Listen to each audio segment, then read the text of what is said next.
পাথর বাজদের হানা, এবার লোকাল ট্রেনে কোথায় নিরাপত্তা? রবিবারের ওই ঘটনায় বছর 24-এর এক তরুণী জখম হয়েছেন। জানলার কাঁচ ভেঙে তার মাথা কেটে যায়। ত্রিবেণী রথতলার ওই তরুণী মামুন জানা একটি ইভেন্ট ম্যানেজমেন্ট সংস্থার কর্মী। রবিবার মানকুণ্ডুতে কাজের শেষে বাড়ি ফেরার সময় তার সঙ্গে ছিলেন বন্ধু তথা ওই সংস্থায় কর্মরত ত্রিবেণী কোচাটির যুবক আনন্দ বর্মন। ফেরার সময় সে সাপ 37857 হাওড়া বর্ধমান লোকালের প্রথম কামরায় চাপেন। প্রথম দিকে জানলা ঘেঁষে বসেছিলেন মামুন, পাশেই ছিলেন আনন্দ। মামুন জানান, ব্যান্ডেল ছেড়ে সপ্তগ্রামে ঢোকার কিছুটা আগে হঠাৎই বন্ধ কাঁচের জানলা ভেঙে চুরমার হয়ে যায়।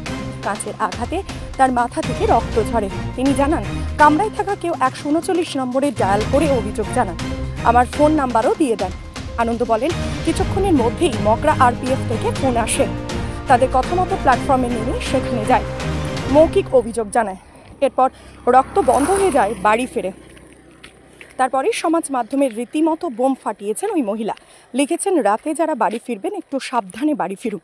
যদিও রেল তদন্ত শুরু করেছে। Bureau report, channel news Bangla TV. নজরকারী নজর রাখে, সময়ের আগে খবর করে। আর আপনারা এই বিষয় নিয়ে কি জানাচ্ছেন জানান কমেন্ট বক্সে। আসলাম মানকুণ্ডু থেকে ট্রেন ধরেছিলাম, তো আমি আর ও ট্রেন ধরে আসছি, মামুন ওর নাম।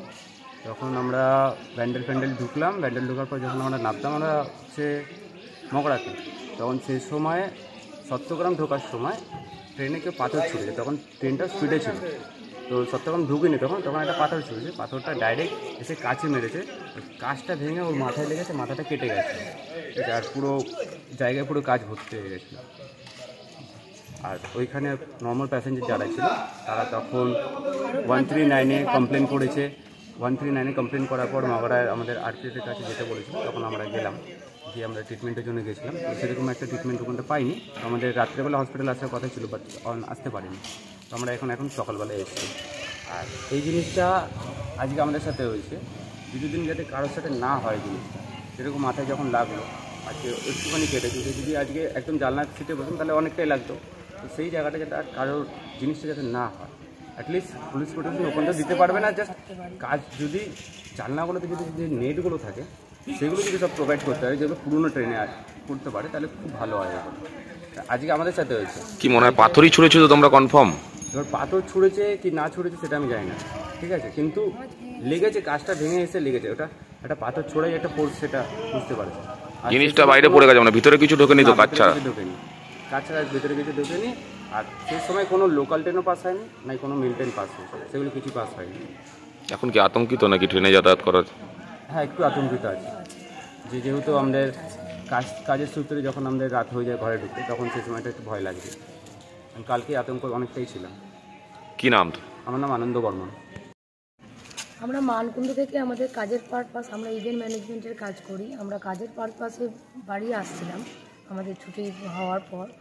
আমরা হঠাৎই আচমকাই দেখলাম, যখন ব্যান্ডেল থেকে পাস হচ্ছিল ট্রেনটা, তারপরেই কিছুটা জায়গাতে কিছুটা এগিয়ে আসার পরেই কাঁচটা হঠাৎ করে ভেঙে গেল। ট্রেনের জানলায় মনে হলো কেউ একজন পাথর ছুঁড়ে মেরেছে। পাথরই হয়তো ছুঁড়েছে, আমরা সেটা দেখতে পাইনি যদিও, কিন্তু কাঁচটা পুরোপুরি ভেঙে গেল। ভেঙে গিয়ে আমি জানলার ধারেই বসেছিলাম। আমার পাশের জনের গায়ে কিছুটা কাঁচ ছিটকে এলো। সেইখানে আমার মাথাটা কেটে গেছে।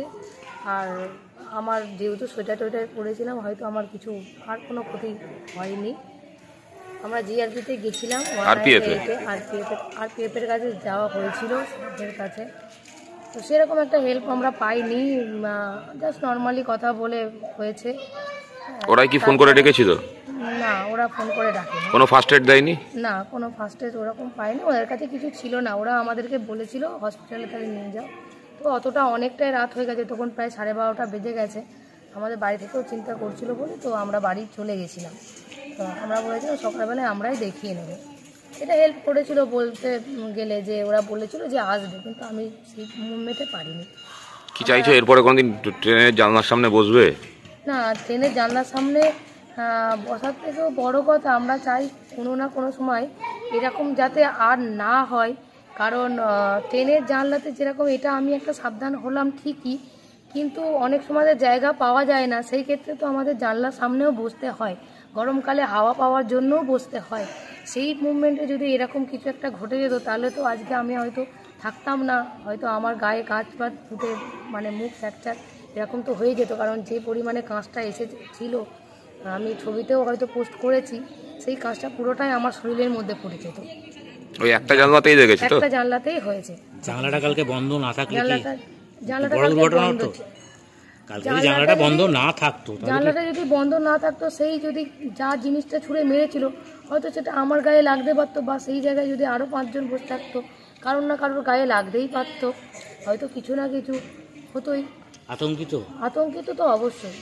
তাই এর পরের দিন আবার আমি কাজ থেকে আমাকে আবার আসতে হবে, কারণ আমি যেহেতু এই প্রফেশনে আছি আমাকে আসতে হবেই, এই লাইনে যেতে হবেই, যাতায়াত করতে হবে। কোনো না কোনো সময় আমাকে আসতে হতে পারে। যদি এরকম কিছু হয় তাহলে তো খুবই মুশকিল। শুনেছো কোনোদিন ট্রেনে পাথর ছোড়ার ঘটনা? শুনেছিলাম, কিন্তু আমার লাইফে কখনো হয়নি, কিন্তু কালকে আমার নিজের চোখের সামনে নিজের সঙ্গে আমার ঘটে গেল। কি চাইছো বিষয়টা নিয়ে রেল আরও সজাগ হোক? হ্যাঁ, অবশ্যই সেটাই চাই। রেল আরও যাতে সজাগ থাকে। সে হয়তো কোনো একটা আমাদের কম্পার্টমেন্টে, প্রত্যেকটা কম্পার্টমেন্টে একজন করে ফোর্স যদি থাকতো হয়তো এটা হতো না, বা হয়তো ট্রেনের জানলা যেরকম থাকতে জানলাতে একটা করে নেট কেবিনের ব্যবস্থা, এরকম টাইপের যদি কিছু করা যেত